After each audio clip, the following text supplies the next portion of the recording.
Dinero de la mafia, cuentas secretas millonarias y un banquero colgado de un puente en Londres. Esta no es una película de gángsteres, es la historia financiera del Vaticano. Olvida por un momento la imagen espiritual, piensa en Vaticano, Sociedad Anónima. Una corporación global con ingresos, gastos, una cartera de inversiones multimillonaria y sí, escándalos que harían palidecer a cualquier junta directiva. Hoy no hablamos de fe, hablamos de cifras. Abrimos los libros de contabilidad de la Santa Sede, o al menos los que nos dejan ver, porque la pregunta es inevitable. ¿Cómo funciona realmente la máquina de dinero más antigua y poderosa del mundo? La primera fuente de ingresos es la más visible, la que todos conocen, la caridad. El llamado Óbolo de San Pedro es la colecta mundial que se realiza anualmente, en teoría, destinada a las obras de caridad del Papa. Pero aquí empieza lo complejo, porque investigaciones y filtraciones han mostrado que, históricamente, una enorme porción de ese dinero no iba a los pobres, sino que se desviaba para tapar los agujeros del déficit administrativo de la Curia Romana, el gobierno central de la Iglesia. Es decir, se usaba para pagar nóminas y gastos burocráticos, no para misiones. Luego están los impuestos voluntarios, mecanismos que tienen algunos países como Italia o España. En Italia se llama el 8 por 1000 y en España es la famosa casilla de la declaración de la renta, donde los contribuyentes deciden si asignan un pequeño porcentaje, el 0,7%, a la Iglesia Católica.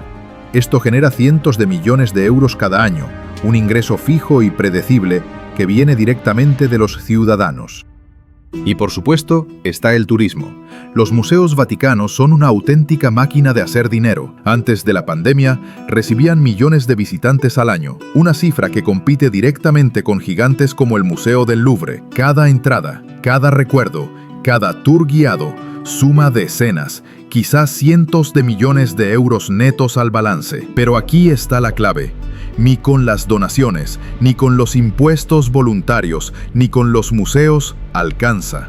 Los gastos de mantener un Estado soberano, pagar miles de nóminas, financiar embajadas en todo el mundo, conocidas como nunciaturas, y sostener una burocracia global, son simplemente astronómicos. El Vaticano opera casi siempre con déficit, necesita algo más. Necesita inversiones. Y aquí es donde el dinero visible se encuentra con la estructura realmente opaca.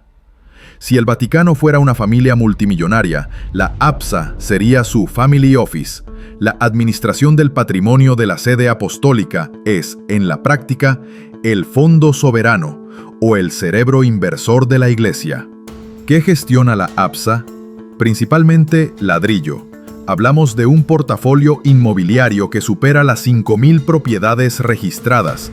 Y no hablamos solo de iglesias o monasterios, hablamos de edificios de apartamentos de lujo en los distritos más caros de París, palacios en Roma y propiedades comerciales en Londres. Es uno de los portafolios de bienes raíces más grandes y secretos del mundo. El trabajo principal de la APSA no es solo cobrar alquileres. Su trabajo es usar ese patrimonio para generar retornos que financien el déficit operativo de la curia. Cuando los museos y las donaciones no son suficientes, la APSA vende un edificio en el centro de París y equilibra las cuentas. Además, gestiona las nóminas de todos los empleados del Vaticano. Es el verdadero colchón financiero, el cerebro que asegura que la máquina siga funcionando, independientemente de las donaciones de un año concreto.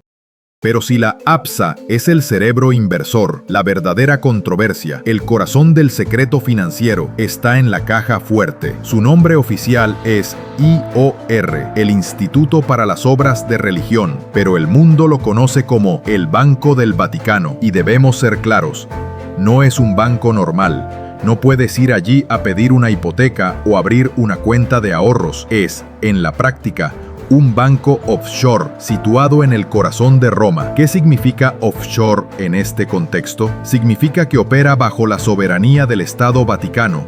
No está bajo la jurisdicción de Italia, ni del Banco Central Europeo, ni de ninguna autoridad financiera internacional. Solo responde ante el Papa. Sus clientes son ultra exclusivos. Solo clérigos, diócesis, órdenes religiosas y los pocos empleados laicos del Vaticano. Los beneficios de tener una cuenta allí: secretismo absoluto y, lo más importante, exención total de impuestos. Durante décadas, si una diócesis en Alemania o Estados Unidos quería mover millones de euros sin pagar impuestos en su país o sin hacer preguntas incómodas, el IOR era el vehículo perfecto. Un paraíso fiscal con la bendición papal. Y un sistema diseñado específicamente para la opacidad inevitablemente atrae a quienes viven y prosperan en las sombras.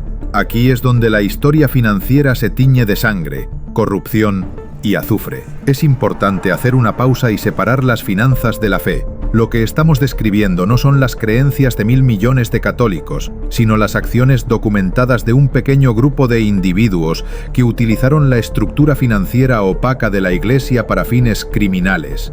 Este contexto es crucial para no caer en generalizaciones injustas.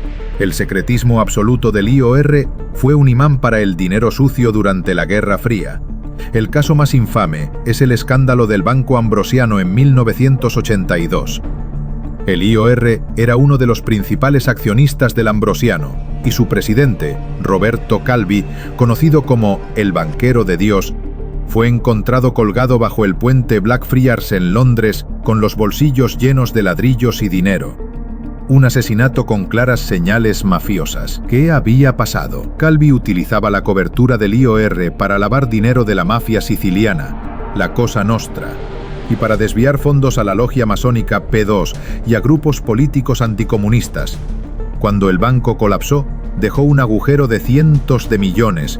El Vaticano negó cualquier culpabilidad legal, pero acabó pagando una suma millonaria como gesto moral a los acreedores. Y los escándalos no terminaron ahí. En 2010, la justicia italiana congeló millones de euros de cuentas del IOR por sospechas evidentes de lavado de dinero a gran escala.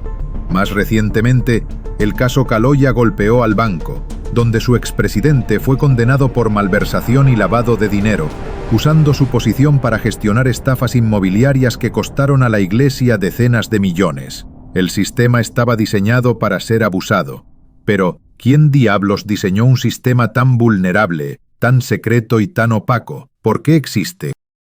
Para entender el ADN de esta opacidad financiera, tenemos que viajar a 1929. Benito Mussolini firma los pactos de Letrán con el Papa Pío XI. Con estos pactos, Italia reconoce al Vaticano como un Estado soberano e independiente, poniendo fin a décadas de conflicto. Como compensación por todos los territorios que la Iglesia había perdido durante la unificación italiana, Mussolini entregó al Papa una suma financiera gigantesca, una fortuna en efectivo y bonos del Estado italiano.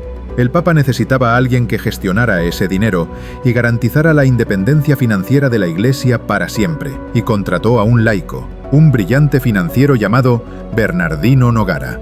Nogara aceptó el trabajo con una condición innegociable: tendría libertad absoluta para invertir, sin ninguna restricción moral o religiosa, y solo le reportaría cuentas al Papa, a nadie más. Su estrategia fue revolucionaria para la conservadora Iglesia. Nogara tomó el dinero de Mussolini y lo invirtió agresivamente en acciones, bonos, oro y propiedades, no solo en Italia, sino en todo el mundo, utilizando cuentas secretas en Suiza y Nueva York. Nogara entendía que la Iglesia no podía depender de la buena voluntad de un solo país, ni siquiera de la Italia fascista, para ser verdaderamente soberana. Necesitaba ser un actor financiero global e independiente. Bernardino Nogara creó la inmensa riqueza del Vaticano moderno, pero al hacerlo, sembró la semilla del desastre. Creó una cultura de secretismo total, donde nadie, excepto el Papa, podía hacer preguntas sobre el dinero. Un sistema perfecto para garantizar la soberanía, pero también un sistema perfecto para cobijar la corrupción. Esa es la cultura tóxica que el Papa Francisco heredó cuando fue elegido. Un sistema financiero diseñado casi un siglo atrás para ser impenetrable y que en el camino se había convertido en un refugio para la corrupción interna y el lavado de dinero externo. Francisco entendió que esto destruía la credibilidad moral de la Iglesia e inició una limpieza profunda. Por primera vez en la historia, contrató auditorías externas, trajo expertos financieros internacionales y le dio poder a la AIFE, la Autoridad de Inteligencia Financiera del Vaticano, para que investigara las cuentas. Cerró más de 5.000 cuentas sospechosas en el IOR, despidió a directivos y reestructuró la APSA para intentar separar la gestión del patrimonio de las operaciones del día a día. Pero la resistencia interna de la vieja guardia ha sido y sigue siendo feroz. Cada paso hacia la transparencia choca con un muro de décadas de poder, privilegios y secretismo. La pregunta sigue abierta. ¿Logrará el Vaticano limpiar su casa y convertirse en una institución financiera transparente, acorde a su mensaje espiritual, o su naturaleza de corporación soberana, diseñada para ser secreta, es demasiado fuerte para ser domada? El debate sobre si una institución espiritual debería manejar tanto poder financiero sigue vivo. Déjanos tu opinión en los comentarios y si te interesan estas historias donde se cruzan el poder y el dinero, suscríbete para más análisis.